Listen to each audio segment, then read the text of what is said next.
I cannot help but account for the views of reputational audiences when I try to interpret my actions in order to construct a self. In other words, I think I understand myself partly in terms of my reputation.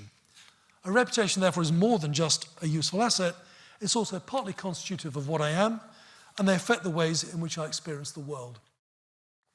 And as an actor moves through the world, it leaves a trail of actions and consequences in its wake. I'm going to call that its vapor trail. Every single one of you has a vapor trail. If I ask about you, your friends will tell me what you did, what your accomplishments are, what you did last Saturday that's a bit embarrassing. Those things are all in your vapor trail. And you can't get away from it. You have a vapor trail. And at least until social media came along, your vapor trail didn't last forever. Stuff you did 10 years ago that was embarrassing will be forgotten. Now, unfortunately, it's probably out there forever. How I understand the world is partly determined by what I pay attention to. People who pay special attention to gender understand the world in inherently gendered ways. People who are obsessed with social background see the world in class-oriented ways. People who pay attention to the risks but not the rewards of vaccinations see the world possibly in anti-vax ways, and so on. So the way that attention is directed is very important. One useful way to think about reputations is they're useful because they allow people to make commitments that they otherwise wouldn't be able to make. So, a lot of the time I can make commitments by writing a contract, and then you will sue me if I violate the terms of the contract. But some things are just too complicated or too hard to write down to contract on. But if I always behave in a certain way, you don't need me to contract. You can rely upon the reputation that I have to ensure that I behave in a particular way. I've written articles that think of reputation in this way. But if you start thinking of reputation only in this way, you start thinking of it as a kind of asset.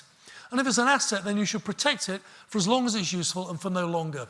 And thinking like that is what caused the scandals at the post office and Oxfam. In other words, thinking of reputation only as an asset ignores something that's important and something that was outrageous about those actions. Those things were outrageous because of the profound effect they had on people who worked with two organisations. When Paula Venel says this is about the reputation of the post office, she's thinking of the reputation as being an asset. And she's absolutely missing the point that 900 people were improperly persecuted, 160 went to jail, and 4 of them took their own lives. AI does a lot of heavy cognitive lifting for us. That means it has the capacity to determine, or at least significantly to affect, what parts of a vapor trail we attend to. And it can ensure that a vapor trail never evaporates. Something you put on social media today will still be there in 30 years' time. And if AI determines what we pay attention to, it affects the way that reputations are formed, and that means it almost certainly affects the way that we act. And if you take those arguments seriously, that means that AI is changing what we are in quite profound ways. And that means that the people who design AI systems and the people who regulate them aren't just dealing with not simple but easily defined problems about harm or honesty.